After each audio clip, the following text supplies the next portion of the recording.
দেখতেই পাচ্ছেন তো, সম্ভ্রান্ত পরিবারে ছেলে মেয়ে তৈরি হওয়া আর প্রতিষ্ঠিত বাবা মায়ের কাছে ছেলে মেয়ে বড় হওয়া। আর এই যে ছবিটা দেখছেন, এই ছবিটা আপনাকে নাড়িয়ে দেবে। একটা হাঁটুর বয়সী ছেলে একটা বৃদ্ধ বাবাকে তার গায়ে কেমন থুতু ফেলাচ্ছে দেখুন। এ কেমন ধরনের শিক্ষা, এ কেমন ধরনের শিষ্টাচার! এটা খুবই খুবই নিন্দনীয়।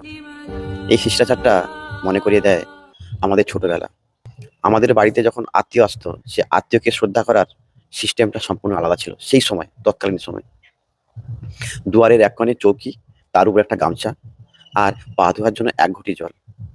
সেই এক ঘটি জল সে আত্মীয় বড় যদি হয়, তাকে চৌকিতে বসিয়ে তার পা দুটো ধুইয়ে গামছা দিয়ে মুছিয়ে তারপর তাকে সাদরে গ্রহণ করা হতো।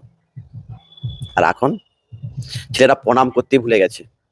ছেলেরা পিতামাতাকে কিভাবে প্রণাম করতে হয় সেইটাই ভুলে গেছে। আর গুরুজন তো পরের কথা।